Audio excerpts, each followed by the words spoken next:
Hadirin dan hadirat yang dirahmati Allah Subhanahu wa taala. Dari sini ana ingin menyampaikan, kalau ada orang salah, taruhlah melakukan bid'ah, namun bid'ah tersebut bukan bid'ah akidah, hanya bid'ah amaliyah contohnya, maka antum tidak bisa mengatakan dia dari 72 golongan. Contoh sederhana, banyak saudara-saudara kita terjerumus dalam praktek tahlilan. Tahlilan itu menurut mazhab Syafi'i hukumnya adalah makruh dan bid'ah. Dan ini dalam buku Imam Nawawi makanya saya sering tantang, datangkan ulama Syafi'iyah satu saja yang mengatakan tahlilan hukumnya sunnah, datangkan. Tidak ada, ente akan dapati seluruh ulama Syafi'iyah dalam buku-buku fikih mereka mengatakan tahlilan itu hukumnya apa? Bid'ah dan apa? Makruh. Sampai perkataan dari ulama Syafi'iyah orang Indonesia yang bernama Muhammad Arsyad Al-Banjari dalam kitabnya Sabilul Muhtadin. Dalam kitabnya Sabilul Muhtadin. Saya bacakan ya.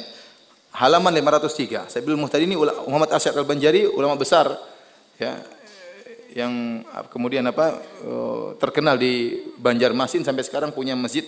Ada nama masjid namanya Masjid Sabilul Muhtadin. Dia punya buku kitab fikih. Dia berkata, sunat bagi seisi kampung yang kematian dan seluruh keluarga sekalipun jauh membawa makanan untuk keluarga yang kematian, untuk makanan mereka pada siang hari dan malamnya, atau untuk selama mereka masih dalam keadaan bersedih, hendaklah mereka selalu makan untuk menjaga keadaan kesehatannya. Dia jelaskan sunnahnya kayak apa. Sunnahnya kasih makanan sama mereka, bukan mereka bikin makanan. Sunnahnya keluarga jauh pun membantu mereka. Jadi karena mereka dalam kondisi susah, diberi hiburan dengan berikan makanan, mungkin diberikan bantuan uang. Karena mereka terkena musibah. Orang kena musibah kita hibur dengan beri apa? Makanan. Bukan sebaliknya mereka kerepotan.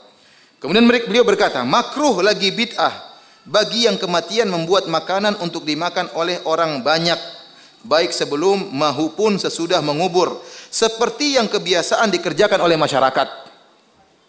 Ini ulama Syafi'iyah ini, orang Indonesia.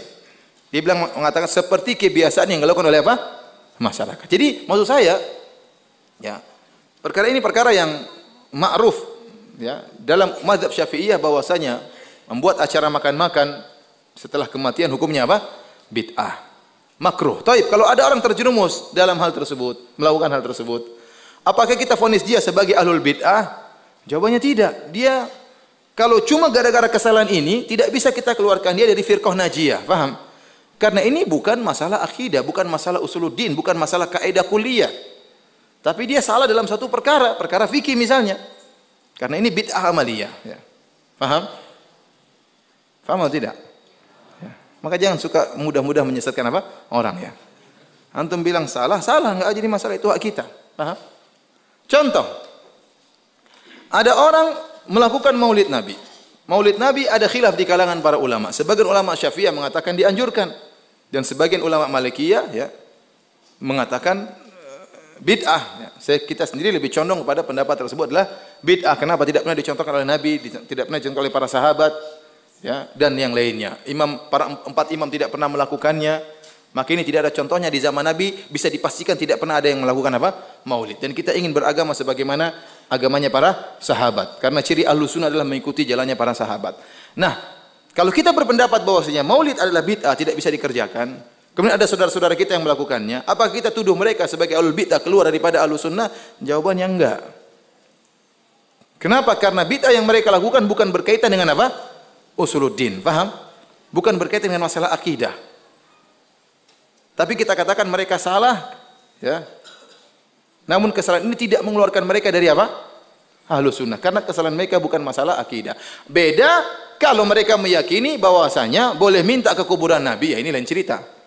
Pergi ke mayat kemudian minta kepada mayat, itu sudah masalah tauhid, masalah syirik atau tidak. Ini lain cerita. Mereka jelas bukan Ahlus Sunnah wal Jamaah. Tapi kalau kesalahannya sekedar maulid, hanya sekedar tahlilan, ya. Apalagi bid'ah-bid'ah yang lain, ya. Karena bid'ah bertingkat-tingkat, ikhwan. Bid'ah bertingkat-tingkat. Bid'ah bertingkat-tingkat. Bid'ah yang mengeluarkan seorang dari Ahlus Sunnah adalah bid'ah-bid'ah besar, bisa bid'ah akidah. Seperti Khawarij, Syiah, Qadariyah, Mu'tazilah. Ini bid'ah-bid'ah besar yang mengeluarkan seorang dari apa? Ahlus Sunnah wal Jamaah. Paham? Ya. Sama seperti seorang Ada namanya muslim, ada namanya fasik. Ada seorang muslim, dia melakukan dosa-dosa. Dosa-dosa, kita tidak katakan dia fasik. Selama dosa-dosanya kecil. Beda kalau dia melakukan dosa besar. Kita katakan dia apa? Fasik. Karena dosa besar tersebut mengeluarkan dia dari status seorang yang mukmin yang kuat menjadi seorang yang apa? Fasik.